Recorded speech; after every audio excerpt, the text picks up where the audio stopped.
Once upon a time, on a quiet mountain path far from any village, there lived a monk named Ananda.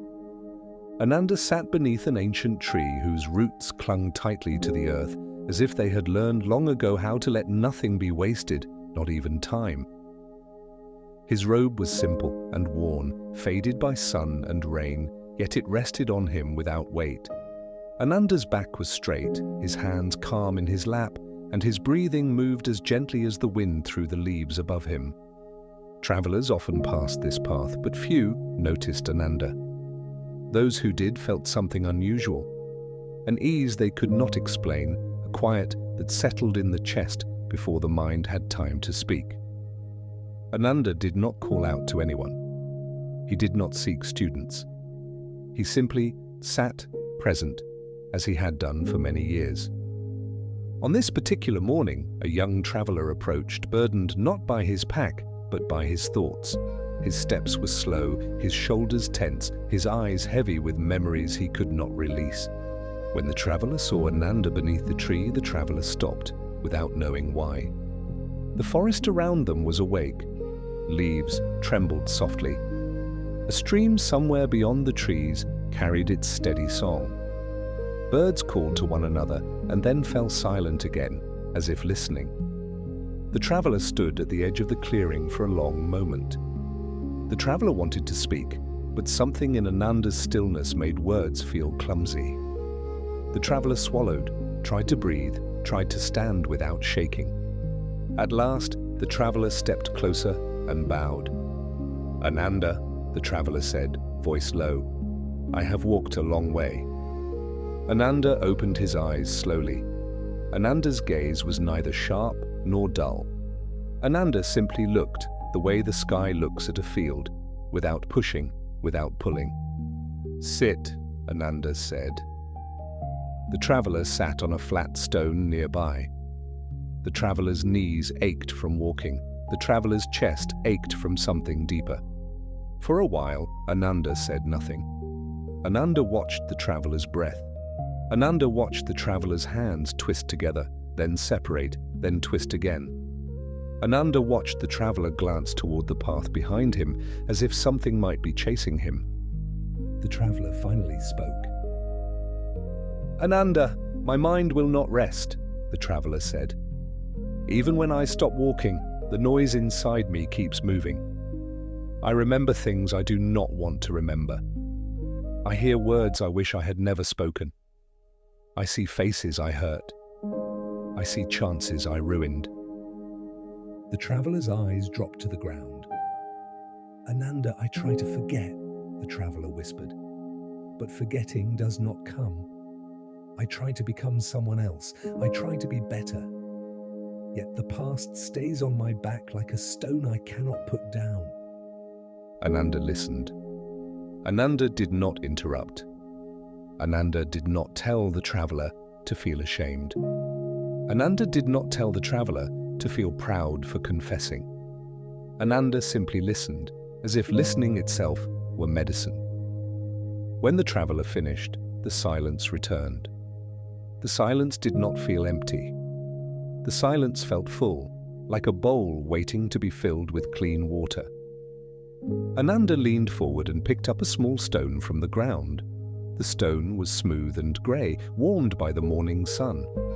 Ananda held the stone for a moment, then placed the stone gently into the traveler's open palm. "Is this stone heavy?" Ananda asked. The traveler blinked and looked down. The traveler almost smiled from confusion. "No, Ananda," the traveler said. "The stone is small." Ananda nodded. "Hold the stone," Ananda said. The traveler closed the traveler's fingers around the stone. At first, the traveler felt nothing at all. The stone rested easily in the traveler's hand. The traveler wondered if Ananda was testing the traveler's patience, or if the lesson would come later in a longer talk. Ananda said nothing. Time moved quietly. The sun rose higher. Light slid between branches and painted bright patches on the earth. A small insect climbed up a blade of grass, paused, and disappeared again. The stream continued its soft singing somewhere beyond the trees. The traveler stood holding the stone, waiting. A minute passed, then another. The traveler's fingers tightened slightly. The traveler shifted weight from one foot to the other. The traveler looked at Ananda, hoping for the next instruction. Ananda remained still. After a while, the traveler felt a dull ache in the wrist. The traveler tried to ignore it. The traveler told the traveler's self, "It is only a stone." More time passed. The ache grew. The ache crawled slowly up the forearm. The traveler's shoulder began to tense. The traveler's hand, once relaxed, now felt stiff, as if the stone had grown heavier without changing its size. The traveler's brow furrowed. The traveler's jaw tightened. Ananda watched quietly. At last, Ananda spoke. "Is the stone heavy now?" Ananda asked. The traveler exhaled sharply. "Yes, Ananda," the traveler said. "The traveler's hand hurts." Ananda looked at the stone inside the traveler's fist. "Has the stone changed?" Ananda asked. The traveler opened the traveler's hand slightly and glanced at the stone. "No, Ananda," the traveler admitted. "The stone is the same." Ananda's voice stayed gentle. "Then what has changed?" Ananda asked. The traveler did not answer. The traveler understood something but did not want to say it out loud. The traveler's throat felt tight. The traveler's eyes burned. Ananda waited. Ananda did not rush the traveler. The traveler finally whispered, "The traveler has been holding the stone too long." Ananda nodded once. "You did not suffer when you picked the stone up," Ananda said. "The suffering came because you refused to put the stone down." The traveler's breath caught. The traveler's grip loosened. Slowly, carefully, the traveler opened the traveler's hand. The stone fell to the earth with a soft, ordinary sound. The traveler flexed the traveler's fingers. The traveler rolled the traveler's wrist. Relief spread through the traveler's arm almost immediately, like cool water poured over heat. The traveler stared at the stone on the ground. The stone looked the same as before, small, silent, unimportant. Yet the traveler's body remembered how painful the stone had become. "My past," the traveler whispered. Ananda did not speak yet.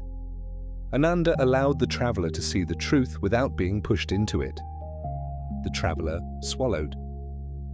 "Ananda," the traveler said, "the past did not feel so heavy at first. When the traveler first made mistakes, the traveler thought the traveler could carry them. The traveler thought the traveler could hold them until they became lighter. The traveler thought time would change them." Ananda's eyes remained calm. "Time does not lighten what you refuse to release," Ananda said. The traveler closed the traveler's eyes. Memories rose like smoke. A harsh word to a parent, a betrayal of a friend, a moment of cowardice, a promise broken.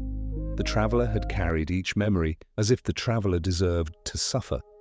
But now the traveler saw it differently. The past was like the stone. It had already happened. It could not be changed. It could not be fixed by squeezing harder. Holding it longer did not heal anything. Holding it longer only created pain. The traveler opened the traveler's eyes again. "Ananda," the traveler said, "if the traveler puts the past down, does that mean the traveler does not care?" Ananda's gaze softened. "Putting down the stone does not mean the stone never existed," Ananda said. "Putting down the stone means you stop injuring your hand." The traveler breathed in slowly. "But Ananda," the traveler said, "the traveler fears that if the traveler stops holding the past, the traveler will repeat it." Ananda reached down and touched the earth lightly with Ananda's fingertips, as if greeting the ground. "Learning is not holding," Ananda said. "Learning is seeing." Ananda looked toward the trees. A traveler who steps on a thorn learns to watch the path, Ananda said. The traveler does not need to carry the thorn in the traveler's palm for the rest of the traveler's life. The traveler's eyes widened slightly. The traveler's chest loosened just a little. Then what should the traveler do, Ananda? The traveler asked. Ananda's voice was quiet, like wind through bamboo. Bow to what happened, Ananda said. Take the lesson, make amends where you can, then release what cannot be changed. The traveler sat very still. For the first time in a long time, the traveler's mind did not race forward or backward. The traveler's mind stayed here, under the tree, beside Ananda, with the stone resting harmlessly on the ground. The traveler looked at Ananda. Ananda? The traveler asked. How does Ananda live with no weight? Ananda smiled faintly. Ananda does not carry stones that belong to yesterday, Ananda said. The forest breathed again, the streams sang again, the birds called again. The traveler bowed deeply, forehead nearly touching the earth. Thank you, Ananda, the traveler said. Ananda closed Ananda's eyes. The lesson was finished. The traveler stood slowly. The traveler felt lighter, not because the traveler had become perfect, but because the traveler had finally understood where the pain came from. The traveler looked once at the stone on the ground. The traveler did not pick the stone up again. The traveler turned back to the path.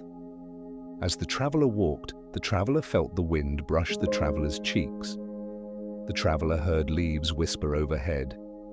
The traveler's shoulders, once tight as rope, began to soften. Step by step, the traveler moved forward.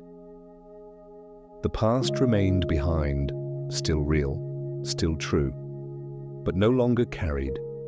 And beneath the ancient tree, Ananda sat in silence, breathing with the mountain, as if nothing had happened at all.